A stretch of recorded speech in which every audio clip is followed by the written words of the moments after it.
Hello एस्पारेंट्स, कैसे हो सब। Welcome to my channel A B cracking mantra. तो हमारी जो पॉलिटी की सीरीज थी 2013 से लेके 19 तक, तो ये पूरी कंप्लीट हो गई है। हम 2020 के बनाएंगे, पर जब यूपीएससी आंसर की देगी तब, क्योंकि यूपीएससी के आंसर थोड़े डिफर ही करते हैं। उनका थोड़ा सा सोचने का तरीका अलग ही रहता है, थोड़ा ब्रॉडर पर्सपेक्टिव में सोचते हैं, और क्लासेस के आंसर की थोड़े से अलग निकलते हैं।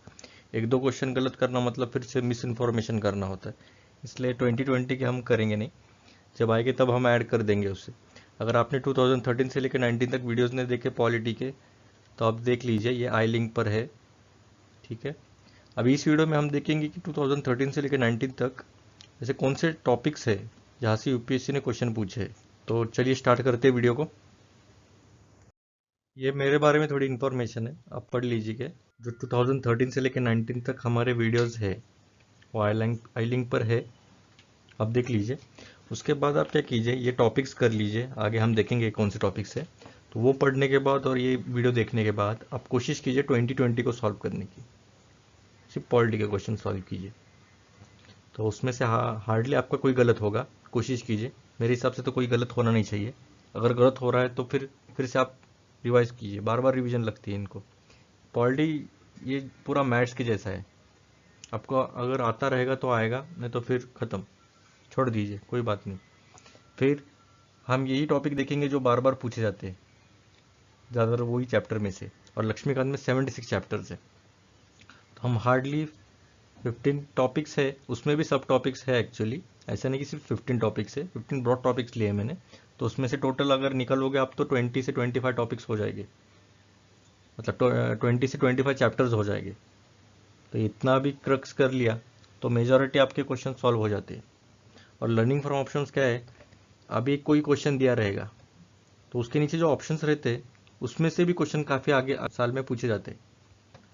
तो अभी समझो राइट टू प्राइवेसी था, तो उसमें आर्टिकल 15 19 दिया था, फिर 21 25 या 29। तो ये 25 19 29 ये भी कोशिश कीजिए इसके बारे में थोड़ा सा डिटेलिंग करने की। ये तो सब फंडामेंटल राइट्स है बोलो, पर ये काफ़ी इंपॉर्टेंट हो जाता है, क्योंकि ये इंडिकेट कर रहा है आगे जाके ये इस पे सवाल बन सकते हैं। तो ऐसे ऑप्शन में से भी आपको सीखना चाहिए आगे जाके, तो इससे और होलिस्टिक पढ़ाई हो जाती है आपकी। तो चलिए टॉप 16 टॉपिक्स 90% कवरेज करने वाले यूपीएससी में देखिए कौन से। फर्स्ट ऑफ ऑल पार्लियामेंट है। पार्लियामेंट में पूरा लोकसभा राज्यसभा उसका इलेक्शन कैसा होता है, उसके अंदर स्पीकर का रोल क्या है, डिप्टी स्पीकर का रोल क्या है, पूरा मोशंस क्या रहते हैं। फिर बजट आ गया, अमेंडमेंट हो गए, अमेंडमेंट का क्राइटेरिया क्या रहता है, किसके पास ज़्यादा पावर्स है, मनी बिल हो गए। ये सब जो क्रक्स है पार्लियामेंट में, हर साल एक नहीं तो दो सवाल आते ही है।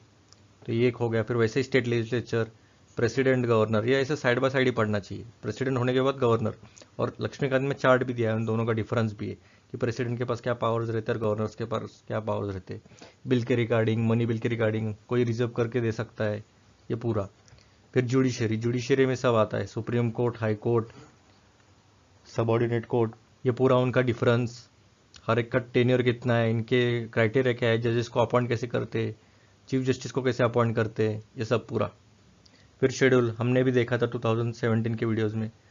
शेड्यूल वो 1 से लेके 12 तक है पूरे, वो पढ़ लीजिए, उसमें से भी काफ़ी सवाल पूछते हैं। प्रियम्बल तो एवरग्रीन टॉपिक है उनका।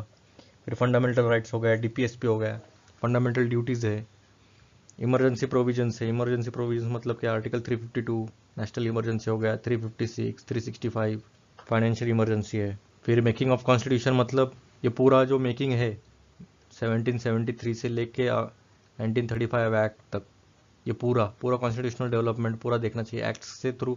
एक्चुअली ये दोनों में आता है कवर। मेकिंग ऑफ कॉन्स्टिट्यूशन मतलब मॉडर्न हिस्ट्री में भी कवर होता है ये, और पॉलिटी में भी कवर होता है। तो ऐसे आगे हम मॉडर्न की सीरीज शुरू करने वाले हैं, तो वो भी देखेंगे हम। और उसके बाद features of constitution, features of constitution में पूरा क्रक्स बताया कि इसमें सैलेंट फीचर्स क्या है हर एक के बारे में। फंडामेंटल राइट्स का क्या है, इसमें क्या है, पॉलिटिकल डेमोक्रेसी है, इसमें सोशियो इकोनॉमिक डेमोक्रेसी है, फिर इसमें क्या है, ड्यूटीज़ को निभाना है। वैसे हर एक थोड़ा थोड़ा इमरजेंसी में क्या प्रोविजंस है। फिर बाकी सब इसका पंचायत राज में क्यों आया, थर्ड टायर क्यों बोला जाता है इन्हें। फिर council of ministers, council of ministers PM, उनका क्या रिलेशन रहता है। काउंसिल ऑफ मिनिस्टर स्टेट्स के हो गए, फिर सेंट्रल के हो गए कि फिर स्टेट्स के देखने के। फिर कमिटीज़, अलग अलग कमिटीज़ है, public account committee, estimates committee, और एक है। इन दोनों तीनों का डिफरेंस देखिए, तीनों का चार्ट बना के डिफरेंस बनाइए। तो ऐसे पूरे ये 16 टॉपिक्स है। तो ये पूरा आप पढ़ लीजिए। इसका लगा तो आप स्क्रीनशॉट निकालिए और इसी पैटर्न में पढ़िए आप, तो आपको हार्डली कोई क्वेश्चन छूटेगा। और इसके अलावा भी आपको पढ़ना पड़ता है, ऐसे नहीं कि इतना ही टॉपिक्स पढ़ा तो ये सब हो जाएगा, ऐसे नहीं रहता है। यूपीएससी काफ़ी शातिर है, तो वो आप जितना एक्सपेक्ट करोगे, अभी आपको एक्सपेक्ट करेगी ये सब टॉपिक्स, ये तो बेस हो गया। ये बेस तो इंपॉर्टेंट रहता है, फिर जो न्यूज़ में रहेगी कुछ कुछ भी पॉलिटी के रिगार्डिंग जजमेंट्स हो गए, करंट हैपनिंग्स हो गए, उसको भी आपको कवर करना पड़ेगा। तो आप एक स्क्रीनशॉट निकालिए और इसके हिसाब से ही पढ़िए। लाइक, शेयर और सब्सक्राइब कीजिएगा, और ये पूरी सीरीज़ देखिए 2013 से लेकर 19 तक। Thank you.